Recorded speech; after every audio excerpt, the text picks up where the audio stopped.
கோபுரம் டிவி நேயர்களுக்கு இனிய வணக்கம். இன்று பிறந்தநாள் காணும் மற்றும் மணநாள் காணும் அத்துணை சகோதர சகோதரிகளுக்கும் எங்களது இனிய வாழ்த்துக்கள். பாபாவின் ஆசிகளோடு பல்லாண்டு காலம் நீங்கள் எல்லா வளங்களும் செல்வங்களும் பெற்று நலமுடன் வாழ வாழ்த்துகிறோம்.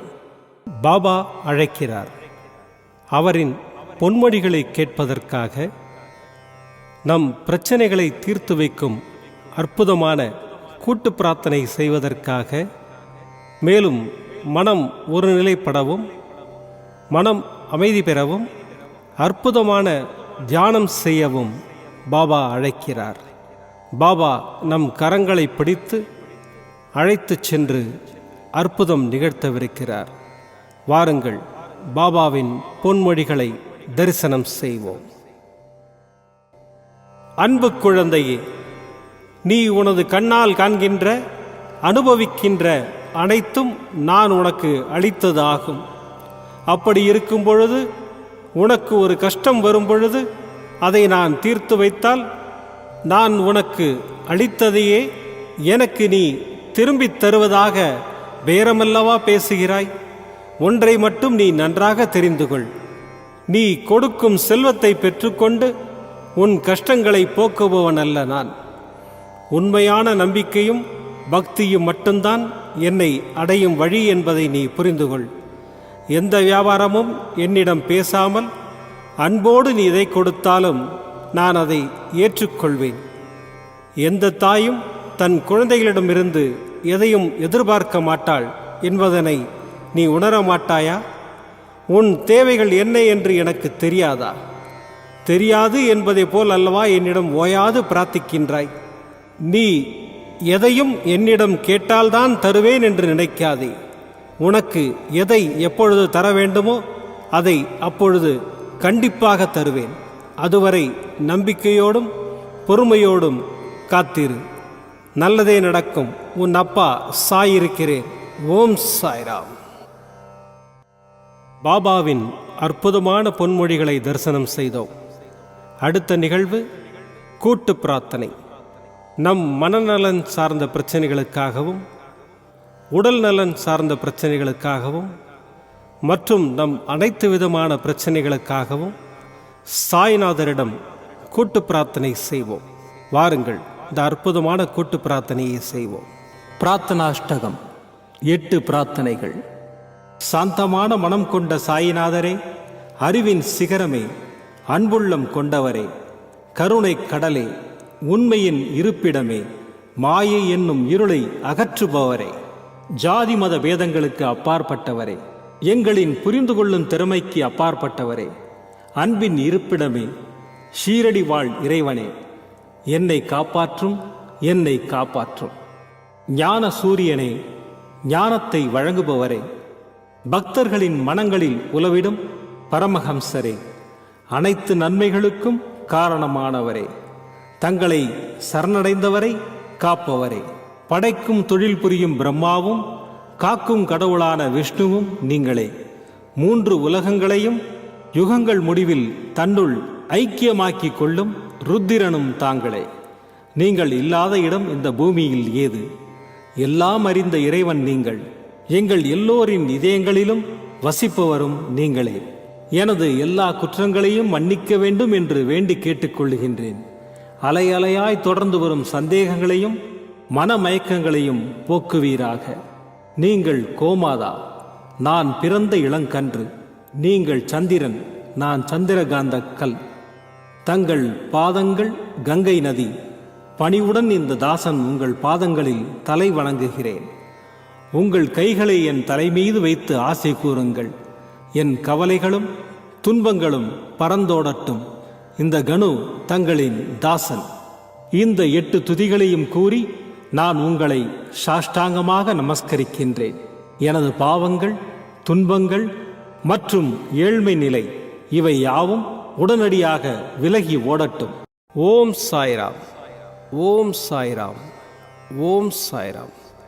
அற்புதமாக கூட்டு பிரார்த்தனை செய்தோம்.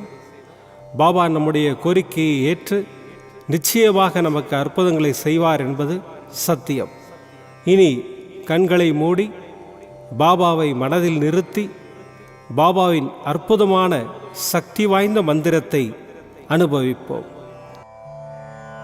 ஓம் திகம்பராய வித்மஹே யோகாரூடாய தீமஹி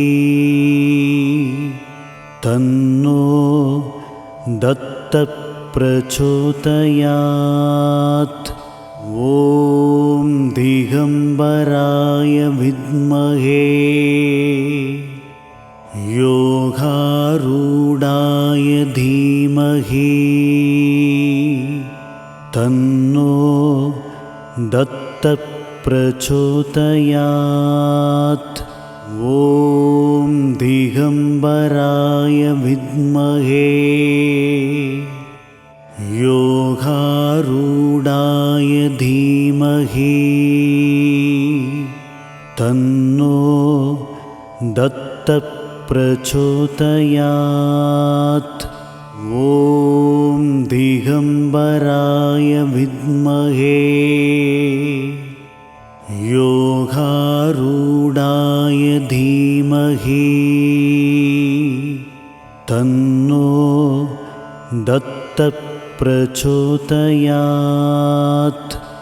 ஓம் திகம்பராய வித்மஹே யோகாரூடாய தீமஹி தன்னோ தத்தப் பிரச்சோதயாத். ஓம் திகம்பராய வித்மஹே யோகாரூடாய தீமஹி தன்னோ தத்தப் பிரச்சோதயாத்.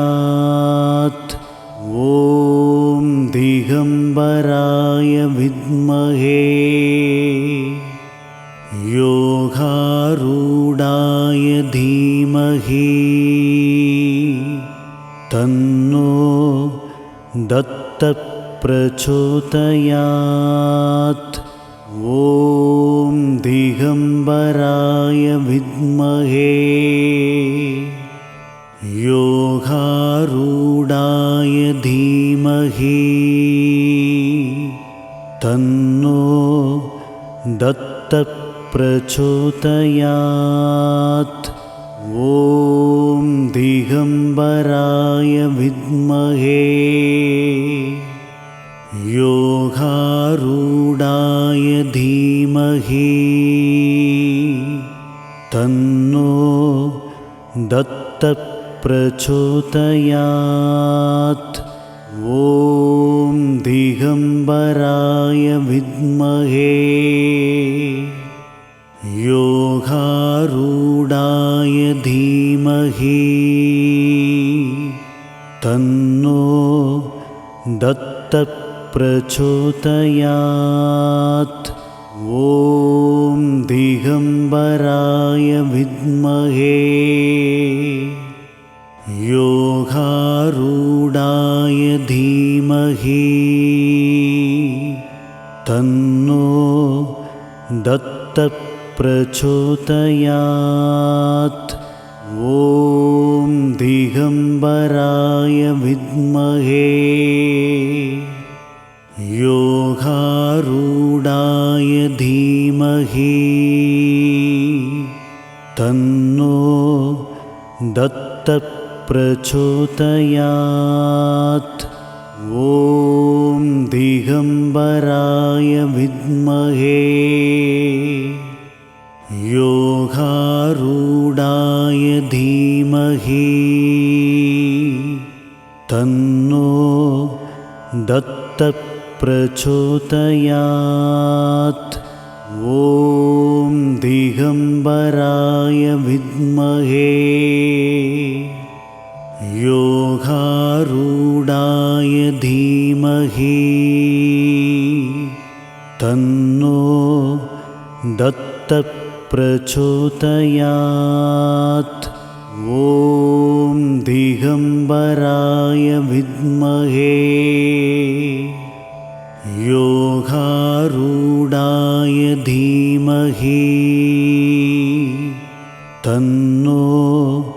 दत्तप्रचोदयात्। ॐ दिगम्बराय विद्महे योगारूढाय धीमहि तन्नो दत्तप्रचोदयात्। ॐ दिगम्बराय विद्महे योगारूढाय धीमहि तन्नो दत्तप्रचोदयात्। ॐ दिगम्बराय विद्महे योगारूढाय धीमहि तन्नो दत्तप्रचोदयात्। ॐ दिगम्बराय विद्महे योगारूढाय धीमहि तन्नो दत्तप्रचोदयात्। ॐ दिगम्बराय विद्महे योगारूढाय धीमहि तन्नो दत्तप्रचोदयात्। ॐ दिगम्बराय विद्महे योगारूढाय धीमहि तन्नो दत्तप्रचोदयात्। ॐ दिगम्बराय विद्महे योगारूढाय धीमहि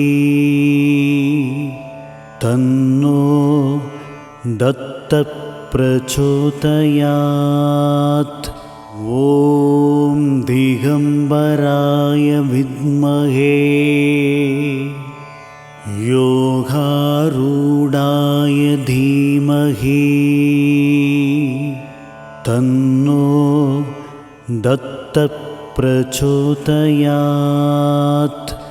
ॐ दिगम्बराय विद्महे योगारूढाय धीमहि तन्नो दत्तप्रचोदयात्। ॐ दिगम्बराय विद्महे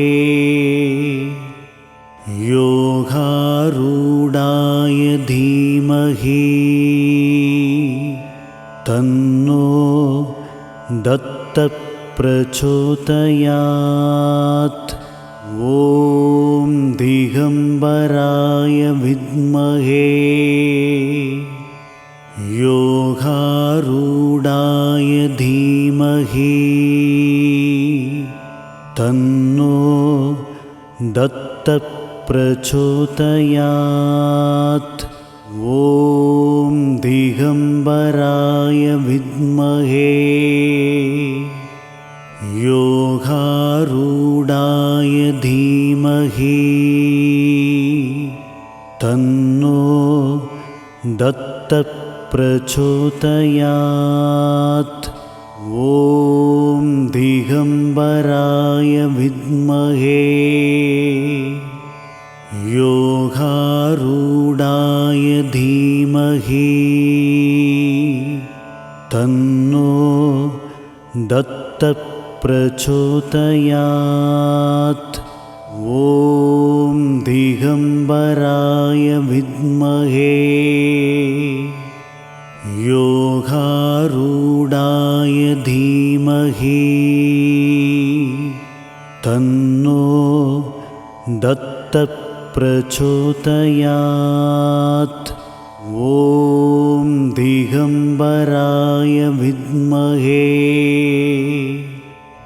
योगारूढाय धीमहि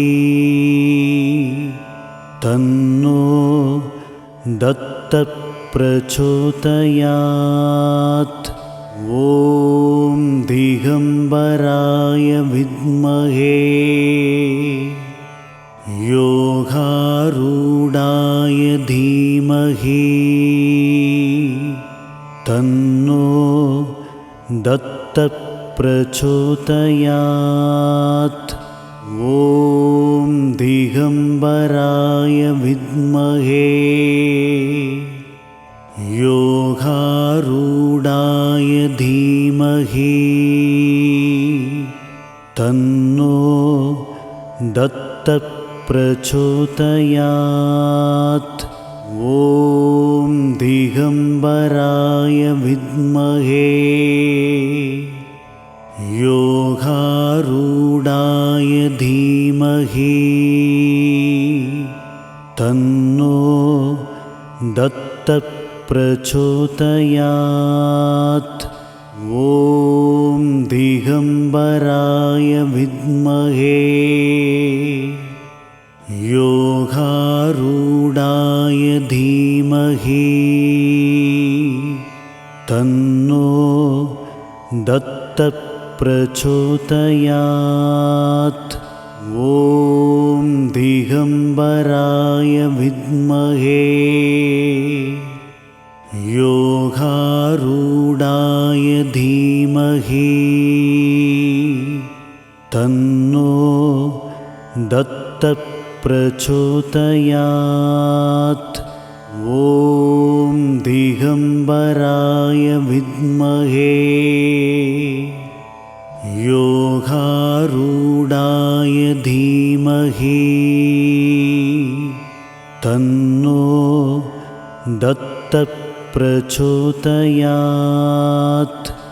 ॐ दिगम्बराय विद्महे योगारूढाय धीमहि तन्नो दत्तप्रचोदयात्। ॐ दिगम्बराय विद्महे योगारूढाय धीमहि तन्नो दत्तप्रचोदयात्। ॐ दिगम्बराय विद्महे योगारूढाय धीमहि तन्नो दत्तप्रचोदयात्. மீண்டும் நாளை காலை இந்த அற்புதமான பாபா அழைக்கிறார் நிகழ்ச்சியில் சந்திப்போம். நன்றி, வணக்கம். விதம் விதமான பக்தி நிகழ்ச்சிகளை உங்களுக்காக தந்து கொண்டிருக்கிறது உங்கள் கோபுரம் டிவி. உங்களுக்கு பிடித்த நிகழ்ச்சிகளை லைக் செய்யுங்கள், உங்களுக்கு பிடித்த மாணவர்களுக்கு ஷேர் செய்யுங்கள். மேலும் சப்ஸ்கிரைப் செய்வதோடு மட்டுமல்லாது அருகில் இருக்கும் பெல் பட்டனை கிளிக் செய்து கோபுரம் டிவி நிகழ்ச்சிகளை உடனுக்குடன் தெரிந்து கொள்ளுங்கள். மற்றும் ஒரு மகிழ்ச்சியான செய்தி, கோபுரம் டிவி ஆப்பை கூகுள் பிளே ஸ்டோரில் ஃப்ரீ டவுன்லோட் செய்து கோபுரம் டிவி நிகழ்ச்சிகளை தொடர்ந்து கண்டுகளியுங்கள். பாருங்கள், ரசியுங்கள், பரவசமடையுங்கள். gopuramtv.com. பக்தி பக்திமயம்.